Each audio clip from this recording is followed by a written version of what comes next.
palabra del Señor. Y lo vamos a hacer en el capítulo número 2 de Segunda de Corintios.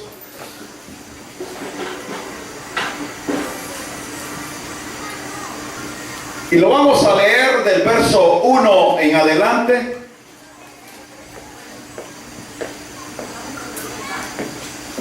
Amén, iglesia. Amén. Dice la palabra del Señor, Segunda de Corintios, capítulo 2, verso 1 en adelante. Esto pues determiné para conmigo no ir otra vez a vosotros con tristeza, porque si yo os constrito, ¿quién será luego el que me alegre, sino aquel a quien yo contristé? Y eso mismo os escribí para que cuando llegue no tenga tristeza de parte de aquellos de quienes me debiera de gozar, confiando en vosotros todos que mi gozo es el de todos vosotros. Porque por la mucha tribulación y angustia del corazón os escribí con muchas lágrimas, no para que fueseis contristados, sino para que supieseis cuán grande es el amor que os tengo. Pero si alguno me ha causado tristeza, no me la ha causado solo a mí, sino en cierto modo, por no exagerar, a todos vosotros. Le basta a tal persona esta reprensión hecha por muchos. Así que, al contrario, vosotros más bien debéis perdonarle y consolarle, para que no sea consumido de demasiada tristeza, por lo cual os ruego que confirméis el amor para con él. Porque también para este fin os escribí, para tener la prueba de que si vosotros sois obedientes en todo, y el que vosotros perdonáis, yo también, porque también yo lo he perdonado. Y si algo he perdonado por vosotros, lo he hecho en presencia de Cristo, para que Satanás no gane ventaja alguna sobre nosotros, pues no ignoramos sus maquinaciones. Amén. Vamos a orar en esta hora. Que sea Dios derramando bendiciones. Y vamos a incluir en nuestras oraciones, dice, por sanidad para Santos Petrona Rodríguez González. Ella dice, vive en las Azucenas y pertenece a la Iglesia de las Profecías. Gloria a Dios por eso. Y también vamos a orar por nuestra hermana Jessica Artola, que está delicada de salud. Y en especial también por una niña que hoy pues fui a visitarla y les digo, me ha roto el corazón, porque está mal del corazón. A sus 13 años de edad su vida pende de un hilo, y solo Dios puede glorificarse.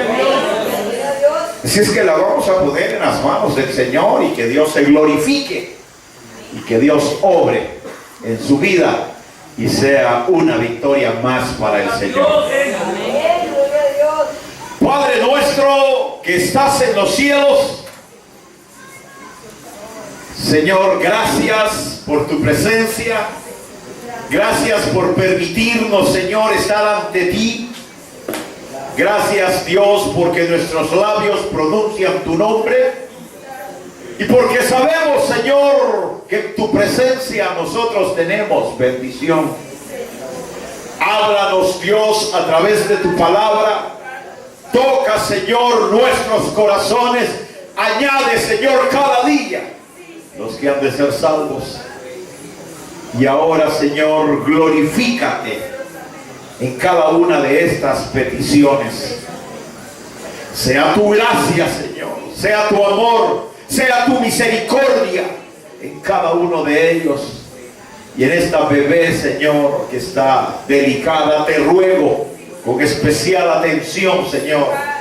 Que tú te glorifiques en ella, derrames misericordia, obres, Señor, en su vida, dándole un corazón nuevo para la gloria de tu nombre. Reciban ahora la sanidad y sea glorificado el Señor. Bendito sea Dios por siempre, en el nombre de Jesús. Amén, iglesia, y amén. Pueden tomar sus asientos. Y en esta hora yo le voy a pedir un poco de su atención. Este capítulo 2 es muy interesante, como todo el libro de los Corintios en su segunda epístola. No sé si usted habrá notado, desde que comienza la epístola ha sido más directamente hacia una exhortación directa hacia la iglesia. Y no como mirábamos en la primera epístola, que hablaba más acerca de vínculos doctrinales, muy importantes, por cierto, para nosotros, aunque ya lo dijimos en el primer mensaje de esta segunda epístola. Vienen dos temas bien interesantes con relación a temas doctrinales. Sin embargo, hoy vamos a hablar de algo bien importante en nosotros, porque muchos dicen: es que el pastor me jaló el aire. Dice, no, yo no le jalo el aire, pero a veces es necesario que haya cierto correctivo o cierta disciplina en determinados miembros o en la iglesia misma, para que la iglesia vaya siguiendo el curso que Dios ha establecido que nosotros sigamos. Lamentablemente, cuando todo es fiesta, todo es amor, todo es triunfo, todo sigue el curso que se ha establecido, pero cuando comenzamos a hacer pequeños apretones, como que no agrada. Muchos deciden cambiar hasta de congregación, porque dicen: el pastor, qué injusto es conmigo a mí venirme a decir semejante cosa. ¿Y para qué peca? ¿Y para qué hace cosas indebidas? ¿Y para qué se sale de la tangente si no quiere que se le diga algo? Recuerde una cosa: Dios en su palabra dice que a los que Él quiere, a los que Él ama, Él los corrige, los exhorta y les da también para que se enderecen. Igual lo que hace usted con sus hijos, para los que tienen hijos. Cuando el bebé se sale un poquito de la tangente, no ha terminado de cometer el delito cuando ya le ha sonado 2 que 3 garrotazos. O para aquellos que se las pican de diplomático, entonces le prohíben la televisión, le prohíben una cantidad de cosas, pero no dejan de dejarle ir unas 2 que 3 palabritas muy convincentes. Así es también el Señor con nosotros. Y es importante que nosotros no seamos, o mejor dicho, seamos sujetos a toda la palabra de Dios, porque así como la palabra exalta, también la palabra corrige, también la palabra redarguye, también la palabra da 2 que 3 chilillazos muy buenos y merecidos, que los tenemos. El mundo, si usted lo ve, ha ido cambiando de su creación hasta este día. En su evolución, en lugar de ir mejorando, que es el curso que verdaderamente ha querido el mundo llevar, corregir ciertos detalles que han sido catastróficos en determinadas épocas, el mundo ha ido queriendo corregir los estados, pueblos siempre han deseado que el país sea un paraíso. Así lo desean acá, así lo desean en El Salvador y así lo desean en cualquier país del mundo.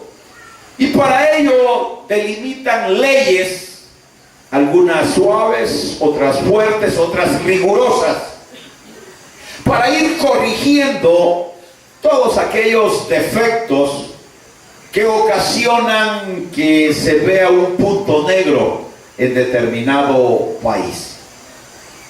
Lamentablemente, usted notará que cuando hay un correctivo para determinada parte de la sociedad, ¿qué es lo que hace la sociedad? Se levanta, se rebela, vocifera, se han creado miles de cosas para querer contrarrestar, y lo que menos se hace es obedecer a aquello que se nos ha señalado. Cuando nosotros llegamos a la iglesia, cualquiera diría que la iglesia es el centro, no voy a decir el antro, porque el antro es para los viciosos y para los pecadores, no, el centro en el cual se reúnen los santos del Señor. Amén, iglesia. ¿Y es todo eso cierto? ¿Es cierto que aquí solo santos se reúnen? No, aquí hay un medio diablo, otro diablo entero, aquí hay un mentiroso, aquí hay de todo. O sea, no es cierto pues que cuando usted entra y mira luces blancas, sillas blancas, aquí dice se sientan los pecadores porque son las sillas de color y aquí solo la pureza. No, aquí va parejo. Aquí se sienta de todo. Vienen caras alegres, caras bonitas y otras, como dice por ahí la palabra, lobos disfrazados de ovejas, que andan haciendo de las suyas y se esconden bajo el panorama de ser cristiano o bajo el panorama de que ya tuvieron cierto contacto con Cristo, aunque no conozcan a Cristo. Pero al igual, se llega el momento en que hay que acercarse a determinada persona y decirle, mire, lo que está haciendo no es correcto. Ah, ¿para qué se le dice eso?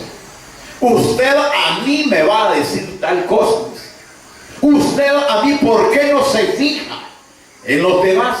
No, si yo me fijo en los demás y me fijo en todos. Pero hay acciones que obligan a que uno se le acerque a determinada persona y se olvide un poco de la tolerancia, un poco de la paciencia, un poco de la mansedumbre incluso, porque la acción que se lleva necesita que se aplique determinado correctivo o se aplique lo que nosotros conocemos como disciplina. Pregunto, ¿les gusta a ustedes que los disciplinen? Iglesia, se durmieron. ¿Les gusta que los disciplinen? No sean mentirosos. No nos gusta. No nos gusta. Miren, desde el niño cuando empieza a dar sus primeros pasos, ¿qué es lo primero que hace? Se revela. Uno le da un consejo y él se revela más. Le da 2 que 3 chiquillazos porque uno dice que con eso va a entender, más rebelde se hace. Es igual como sucede con la sociedad. Por ejemplo, alguien comete un delito y entonces lo llevan a la cárcel supuestamente para que se corrija. ¿Y sale corregido de ahí? No, sale más diablo. Porque allá se fue a juntar con otra cantidad de calañas que son iguales o peores que él, y él aprendió determinadas mañas. En la iglesia es importante entonces que haya disciplina, porque donde hay disciplina hay amor, y donde hay amor está Dios. Ahora, yo sé que a nadie le agrada que lo disciplinen, pero hoy, a la luz de esa disciplina y a la luz de esa posición de Dios para con la iglesia, queremos ver un detalle bien importante y dice que lo hemos denominado elementos de vital importancia dentro de la iglesia. La Biblia refleja una cantidad de casos donde fueron actos de indisciplina que llevaron a la iglesia a tener, ¿qué le diría?, una posición de duda. En estos Corintios, si usted se acuerda, cuando estudiábamos la primera epístola, allá en el capítulo 5 se hablaba de un caso de incestación, donde se decía que un fulano estaba viviendo con la esposa de su padre, considerado pues incestación porque era la madrastra de él, no tenían ningún vínculo carnal, excepto que era la esposa de su padre, y por ser la esposa de su padre merecía excesivamente respeto, cosa que no se estaba dando ni por el fulano ni por la fulana, y tuvo que hacerse un caso disciplinario muy fuerte porque se le llegó suavemente, se le llegó, así como dice Santiago, que cuando alguien peca se acerquen a él con la finalidad de restaurarlo delicadamente, pero no entendió. Luego llegaron con testigos, tampoco entendió, y entonces dijo Pablo: agarren a ese perverso y entréguenselo a Satanás. ¿Habrá alguno por acá que habrá que entregárselo a Satanás? No, espero que no. No han habido todavía casos que sean extremadamente graves. Sin embargo, ha habido casos donde hemos tenido que acercarnos y decirle a una persona: mire, por favor, deténgase. Lo que está haciendo está mal y se lo va a llevar el diablo.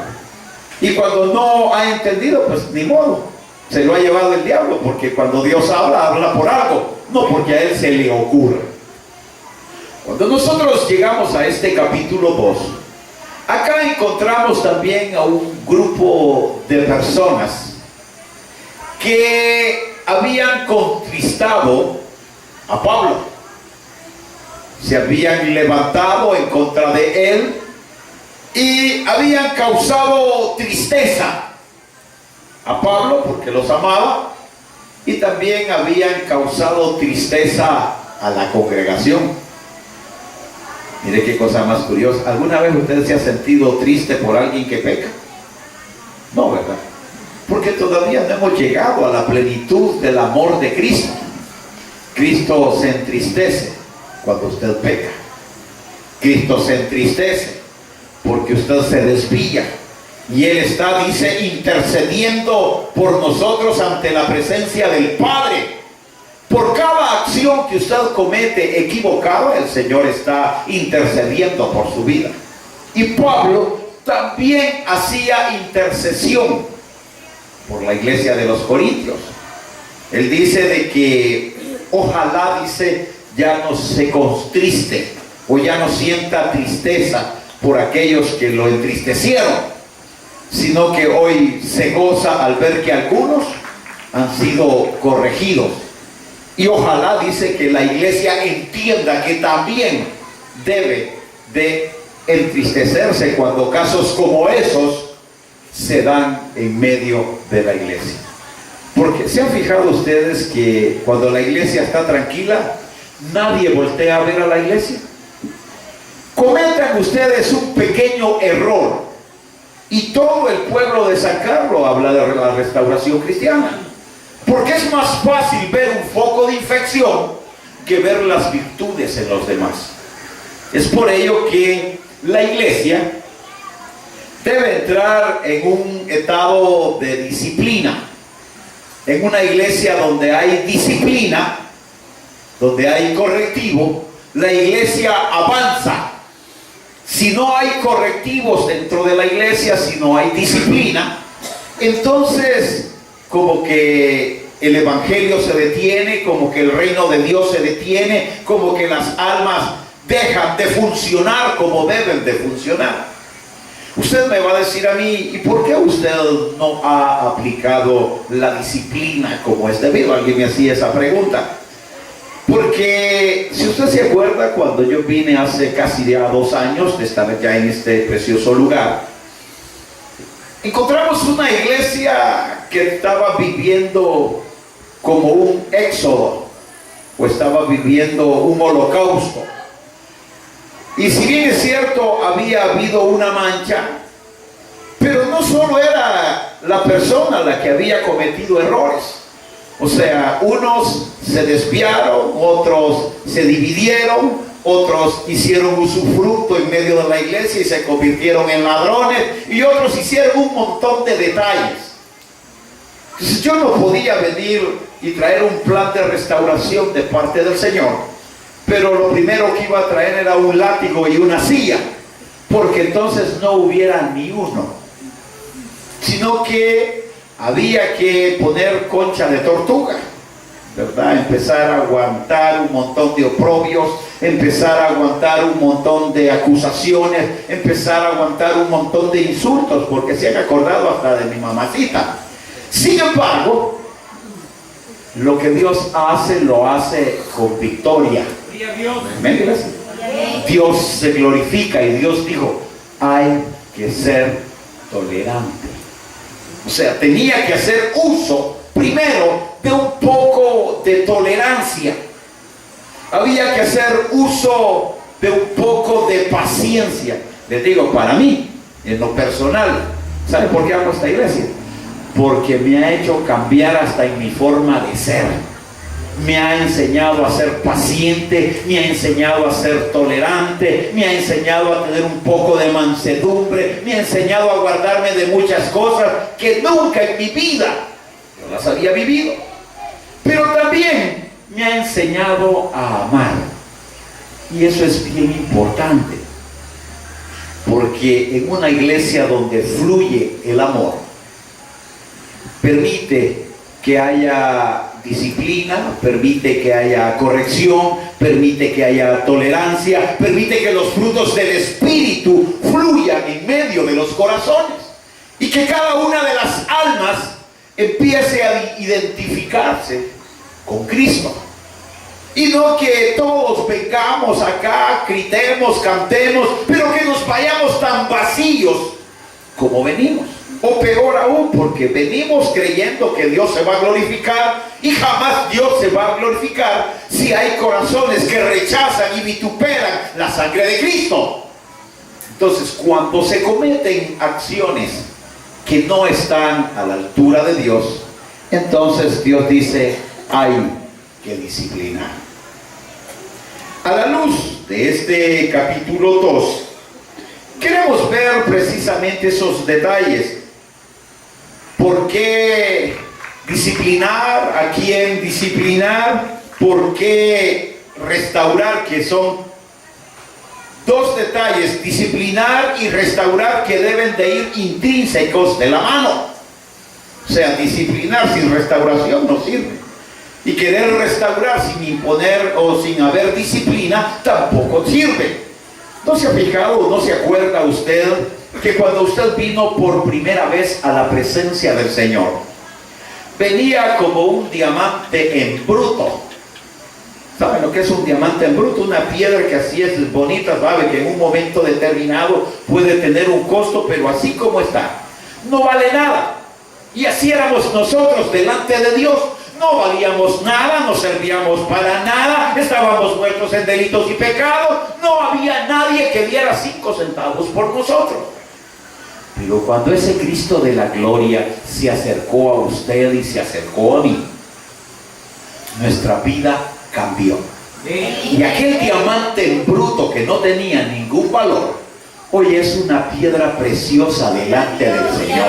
Hoy cada uno de nosotros tiene un valor considerable, porque hemos sido bañados con la sangre del Cordero, hemos sido perdonados de todos nuestros pecados, y ahora somos olor grato delante de Dios. Claro, usted se podrá sentir orgulloso hoy. ¿Se sentía usted orgulloso de lo que era? No, usted se escondía en su ego, usted se escondía en su orgullo y usted se escondía en su vanidad. Sabía que cada día se iba hundiendo más y más y más, como hacen todos los pecadores, pero no había ningún significado en su vida. Y algunos, como su servidor, que ni la familia quería saber de él, peor aún, porque su orgullo y su ego era más grande que toda la tierra. Pero Dios decide cambiar el curso de las cosas. Claro, hoy nos sentimos orgullosos, hoy decimos somos cristianos, hoy nos sentimos muy bien porque Dios desciende a nuestra vida, pero eso no nos da derecho a querer cambiar el curso de las cosas. De la mano del Señor, todo lo podemos.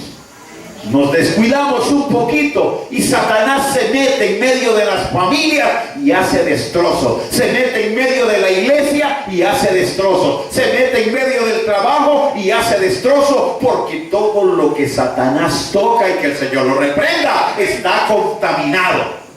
Ahora, nosotros somos los que en un momento determinado, por nuestro orgullo, por nuestro ego, por no querer perdonar, por no querer dar muestras de amor, poco a poco le hemos ido prestando nuestros miembros al diablo.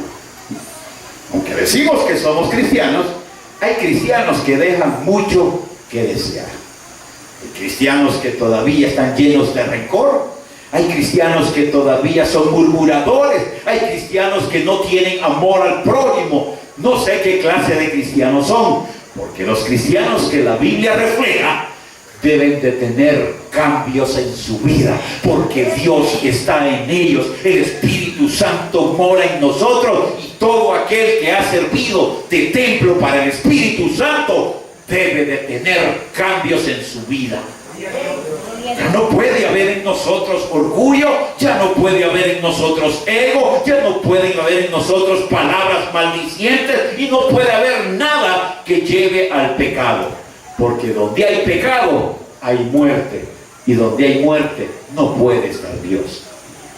Ahora, la palabra acá nos muestra el hecho de que Pablo habla de un caso de indisciplina y pecado en donde tuvieron que aplicarle cierto correctivo y tuvieron que aplicarle cierta rigor para que las personas entendieran. No solo eran uno, eran varios. Así como allá en Roma también se levantaron en los Corintios, en la primera epístola, usted se acuerda, habían hasta divisiones. ¿Sabe qué es lo que sucede con la gente de la sociedad hoy? Sectoriza.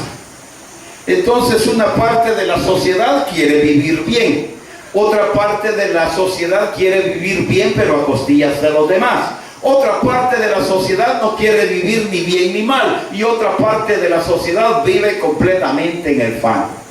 Todo ello forman la sociedad de este bello pueblo de Nicaragua y de todos los pueblos del mundo. Porque la sociedad, o la mal llamada sociedad, en un sector no solo es aquellos que viven o tienen cierto linaje. La sociedad somos todos los que conformamos un grupo de personas dentro de un pueblo. El problema es que las iglesias también ya se sectorizaron. Y entonces, así como se decía en la primera epístola de los Corintios, es que yo soy de Pablo, y es que yo soy de Apolos, y es que yo soy de Cefas, eso no debe de caber en nosotros, porque todos nosotros somos de Cristo, y Él es nuestra cabeza, y Él es el que nos guía, Él es el que nos orienta, y también es Él el que nos da cuando nosotros equivocamos el curso de las cosas. Independientemente de lo que suceda, nosotros debemos de saber tres detalles. Uno, ¿a quién vamos a disciplinar? Dos, ¿por qué hay que disciplinar? Y tres, ¿por qué hay que restaurar? En el verso 6 dice: le basta a tal persona esta reprensión hecha por muchos. O sea, aquí se habla de a quién disciplinar. Decíamos al comienzo de una grave situación que se había dado en la iglesia de los Corintios, en la primera epístola, en donde el caso de incestación, que ya hemos hablado de él muchas veces, y donde fue necesario que ambas personas tuvieran un correctivo. El correctivo en ese momento fue drástico, fue duro, porque oír las palabras de Pablo, no sé cómo se sentirá usted si yo algún día tuviese que decírselo. Espero que jamás llegue a eso, porque le duele más al que lo dice que al que lo va a recibir. Pero Pablo dice: agarren a ese perverso y lo entregan a Satanás a fin de que su alma no se pierda. Ustedes saben decirle a un cristiano: mire, hasta aquí llego yo con usted, de aquí para allá que Dios lo socorra, porque usted queda en los brazos de Satanás. ¿Sabe lo que eso significa? Significa que Satanás lo va a agarrar a usted para arriba y para abajo y lo va a hacer trastrabillar, de tal manera que usted se va a dar cuenta que lo que usted antes era, hoy ya no es. Y aunque su alma está protegida, porque ese regalo que Dios le dio a usted no se pierde, su cuerpo va a ser vapuleado aquí en la tierra. Cuando uno llega hasta esos casos extremos, porque esos son casos extremos,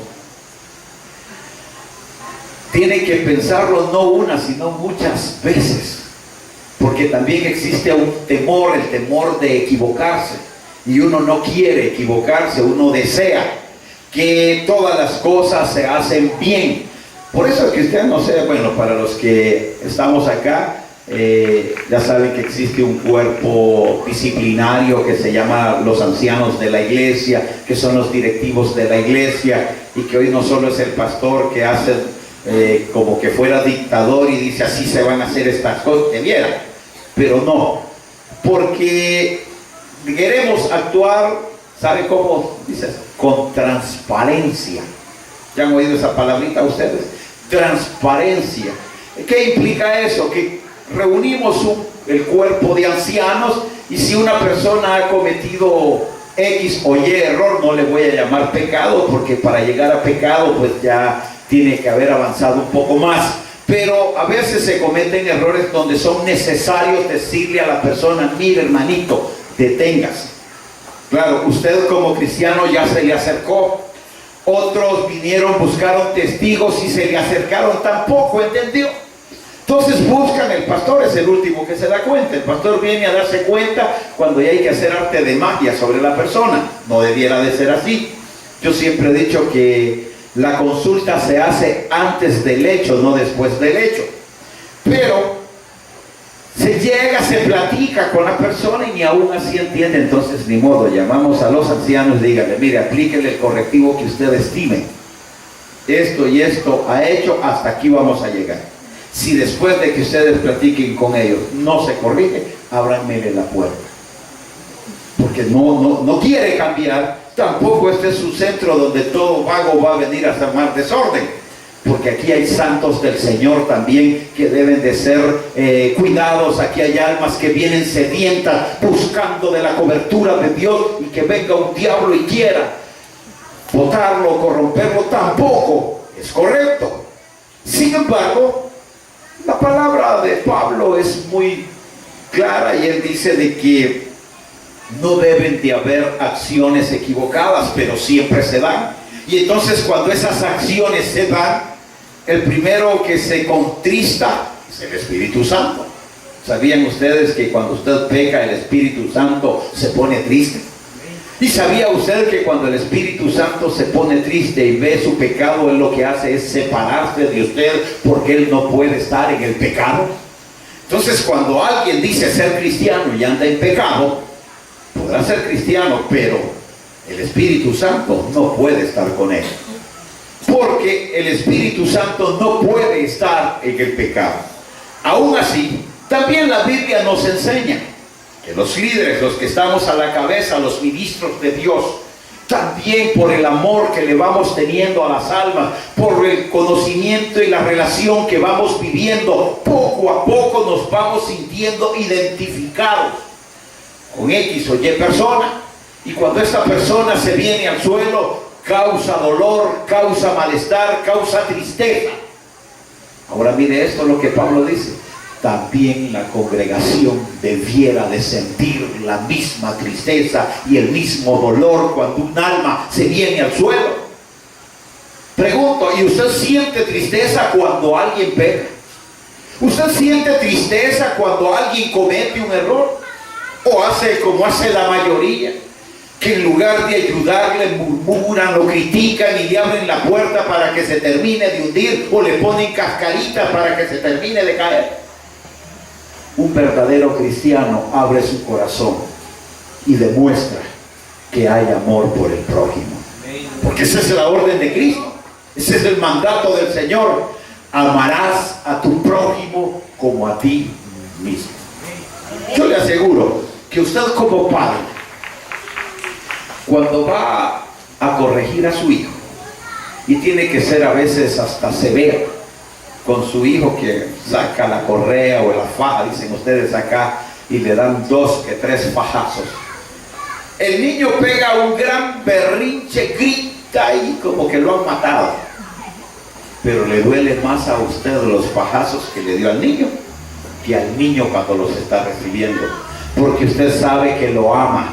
Y cuando hay amor, hay dolor. Cuando hay amor, siente. Cuando hay amor, sufre. Porque usted no quiere que la persona amada esté pasando acciones que estén fuera del orden de Dios. Igual pasa en la iglesia. Entonces es necesario que haya disciplina. ¿A quién vamos a disciplinar? A todos aquellos que se desvían de la tangente, a todos aquellos que no están a la altura de Dios, a aquellos que a o B razón cometen errores que están fuera del orden de Dios. Dios ha dejado establecido en su palabra hasta dónde nosotros podemos llegar y hasta dónde no. Usted se sale de ese correctivo y entonces viene el amor de Dios sobre su vida y hay que aplicarle disciplina. Si usted se fija aún en los estados pueblos, o en la ley, o en las ciudades, o en las repúblicas, como usted le quiera llamar a su paísito, también hay leyes que son aplicables. Usted comete un delito y ya sabe dónde va a ir a parar. Y aunque usted grite que es inocente, el error, los hechos, lo agarraron con las manos en la masa, usted es culpable y ya sabe dónde va a ir a parar por muchos años. Igual pasa en el Señor. Usted cometió un delito y ya sabe lo que le va a pasar. El Señor se aleja, y aquel que se aleja, se le aleja el Señor de él. Más, dice el Señor, le valiera no haberlo conocido. Amén, iglesia. Amén. Dice versos 6, 7 y 8. Le basta a tal persona esta reprensión, así que al contrario vosotros más bien debéis de perdonarle y consolarle para que no sea consumido de demasiada tristeza. Por lo cual os ruego que confirméis el amor con él. Algo bien importante que aquí nos enseña la palabra es el hecho de por qué nosotros debemos disciplinar. Ya le he dicho muchas veces que nosotros como seres humanos somos bien raros. Estamos bien, pero queremos estar mal. Estamos mal y queremos estar más mal. Nunca queremos estar bien. Ese es el problema. Por eso es que el Señor no se equivocó cuando dice que el hombre de continuo va siempre hacia la maldad. No se fijó en la creación. Cuando Dios hizo al hombre, dice, lo hizo a imagen y semejanza de Dios. Lo hizo perfecto, lo hizo con una serie de virtudes. Jamás Dios incluyó la muerte. La muerte vino como una maldición a la humanidad por su desobediencia. Sin embargo, Eso sucedió hace miles de años y sigue sucediendo a diario. Nosotros estamos bien, pero andamos buscando el mal. Ya venimos a los pies de Cristo y siempre los ojos nos desvían al pecado, siempre la nariz nos desvía al pecado, siempre los labios nos desvían al pecado, siempre los pies nos llevan al pecado, porque nosotros siempre andamos buscando la maldad. Y a pesar de ser cristianos y de que la sangre de Cristo ya nos limpió y que la sangre de Cristo ya nos perdonó, en nuestro interior siempre hay una vieja naturaleza que nos lleva a querer cometer pecado.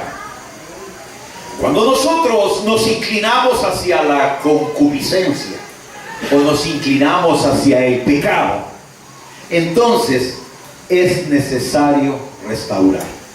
¿Por qué hay que restaurarlo? Para que no haya contaminación más, ni en la vida del que está cometiendo tales hechos, ni en la vida de los demás. Le voy a poner este ejemplo que casi siempre ocurre. Usted tiene una cesta de manzanas, donde están un montón de manzanas dentro de esa cesta, rojitas y sabrosas que se miran. Pero usted ve que una de ellas empieza a salir un animalito. ¿Qué es lo que hace? ¿La introduce hasta allá adentro para que se esconda o la aparta para que no contamine a las demás?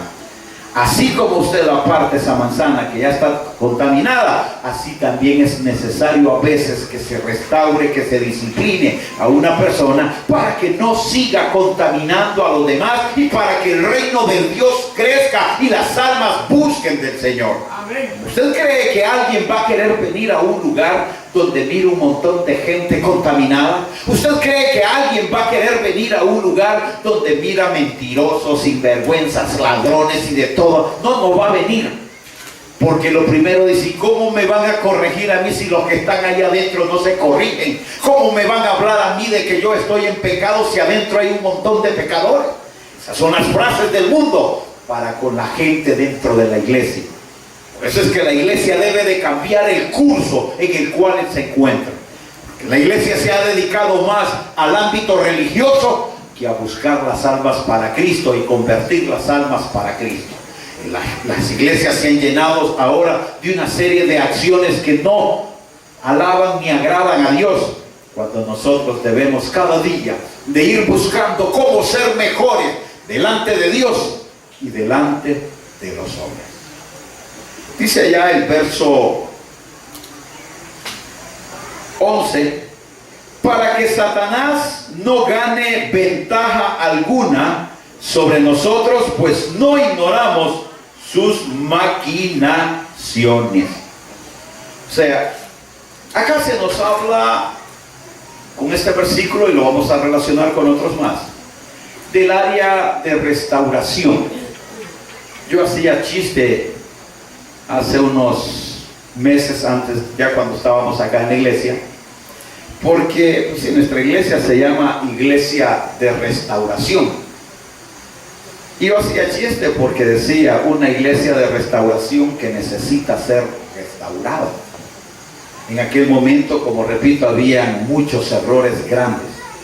Gracias a Dios esos errores han ido quedando, no en el olvido, porque jamás se olvida los errores que se cometen, pero sí, poco a poco la iglesia ha ido corrigiéndose, la iglesia ha ido cambiando, la iglesia ha ido siendo acepta, donde ya Dios ha venido y se ha glorificado una y otra vez en medio de su pueblo, y seguirá haciéndolo conforme nosotros vayamos avanzando en esa búsqueda del Señor.